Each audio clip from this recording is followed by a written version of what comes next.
let me begin by just reflecting on the East Asian experience, because I think blow up stress in some of these countries in the more contentious region, the Middle East and Afghanistan. Now, you remember the East Asian Economic Miracle Report by the World Bank. Now, notwithstanding that some of these countries were certainly not democratic, some soft authoritarian or some illiberal democracy, to use Farid Zakaria's remark, description, but all believe to an extent on the role of the private sector and private enterprises. And they have been clearly proven to be right to a large extent. The countries propel the growth, which was certainly impressive, and that by itself opens up a new horizon in terms of outlook thinking that craves for more reform, more freedom, which is in the discourse here is called democratic rule. Some of my friends in the Middle East say, why do you need to use the term democracy? I say, you can use any other term as long as you talk about freedom of conscience, freedom of expression, freedom of association, rule of law, and separation of powers, etc. So we have seen that. But the flaw, which is relevant in our discourse today, as you see the East Asian Economic Miracle, is when you talk about a sound,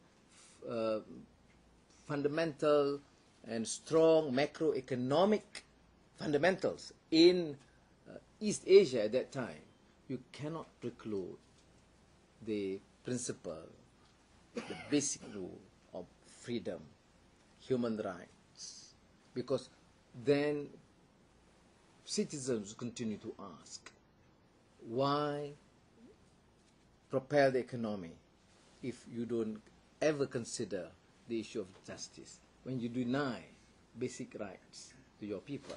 That was the discourse that finally emerged as a major conflict in the civil society and the citizens. The more the country moved forward and progressed, then they're more open to new horizon, new ideas, and the issue of freedom is certainly something which is very passionate to most people. So I was one of the few finance ministers in the region at that time that cautioned the World Bank. I happened to chair the development committee of the World Bank at the IMF at that time. I cautioned them against this euphoria of about the miracle, because the term miracle is clearly misleading. Because what's so miraculous when you have, even in China, 4/5 not touched by globalization, and clearly half at that time in near abject poverty. What is so outstanding even about Malaysia? Because I know as finance minister pushing ahead about some of the programs like public housing, quality education, health, and basic infrastructure to half of our population. So the term development is acceptable, progress is acceptable, miracle and a strong macroeconomic fundamentals is certainly misleading. So I think that's a very, very important point for us to learn, that finally, when you talk about market economy, you talk about freedom. Again, let me reflect upon the past. I mean, I'm getting old, so you reflect about the past a bit more. You see, when I was pushing forward in the budget speeches on the need to lower taxes, this was not necessarily very popular because you know that I had some differences of view with my then boss, because he wanted enough resources and funds to pursue this, you know, this, mega projects. We want to have the longest bridge in the world, tallest building in the world, biggest dam in the world, largest city in the world. And here I was trying to lower taxes, because I thought only through lowering taxes you can increase productivity, and the priority should be the best quality education in the world. Should be better, if it is not among the best, or best public services, or best infrastructure, or IT, instead of this huge infrastructure.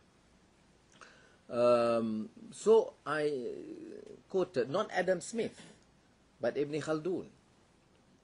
Low productivity in order to encourage greater productivity for the masses. And because Malaysia is a multiracial, multireligious society, I had to use Ibn Khaldun and Wang Anshe, the Chinese reformer of the Northern Sung dynasty, about the same period in the 14th century with Ibn Khaldun, and talking about the same issues about governance and the need for order. Of course, the terms accountability, transparency, deregulation was not the term used, but certainly talking about good governance, talking about anti-corruption measures, and the need to lower and not burden the society with high taxation. So these were issues which I think now, upon reflecting on all these other problems of the past, and the new discourse now is very pertinent. So in a way, Abu Wahab is right to say that, well, the universal prescriptions is right, but to let the countries and societies and cultures navigate its own way with some minor adjustments. The danger is always, because in this, when you say the flexibility is when people without these ideals would use or abuse this in order to defend either repressive measures or action in order to propel economy, but in protecting the cronies and the corrupt. That is the first point. Now, I was in Florence just last week with Amartya Sen, Emma Rothschild, and Michel Camdesou. I mean, we four crazy people trying to think and solve the problems of the world. But it's interesting in that sort of discourse. Just the four of us talking from morning till night on these issues. And of course, development and freedom is a key. I mean, all the four of us share that view. And of course, I feel very, very excited having to engage with his old friends. But Emma Rothschild brought up this whole new discourse, the need to reinterpret Adam Smith and on the wealth of nations. Of course, then I alerted, I said, I remember arguing with some professor of economics when teaching students, just taking few excerpts from Adam Smith, The Wealth of Nations, without insisting that students actually have a clear understanding, comprehension of the entire thesis of Adam Smith, not only of A Wealth of Nations, but also the theory of moral sentiment. Because you do that, then this whole view about the excesses of capitalism, these motivated by greed, and which is now to many of us in the developing world associate globalization and capitalism and free market like laissez-faire, this would be corrected by itself. You don't need to use other texts, classical texts, to counter that argument, because Adam Smith is compelling in his argument in defending free market, but also citing clear cases of excesses and reminding, both in terms of invisible hand, to be able to be protected on condition that moral and ethical values are clearly embedded. And this probably is well articulated in the views of John Ruggie when he talked about embedded liberalism in that context. Now, why I bring this issue forward is just to suggest that finally, in this whole polemics about the pro and those against the free market, which is now, unfortunately, gaining some ground. Now, my concern about criticism, excessive criticism of the IMF, the World Bank, like taken up by Joseph Stiglitz in his globalization, his discontents, is that it will give a basis, a pretext for those authoritarian leaders, those who are against free market, to use this to either deflect the issues or not to focus on the entire issue of the need for free market. Because I think if you want to succeed, no way can you compromise on the need for free market as a system. If you want to succeed economically, does not matter what the US administration has to say. To me, it's clearly irrelevant. To survive, either you are Muslim or Hindu or Christian, you are developing world, developed world, to survive, you must be committed to a free market economy. You must be committed to the basic principle of freedom. And I think it is better to take up this discourse at this level instead of being just defensive or apologetic. And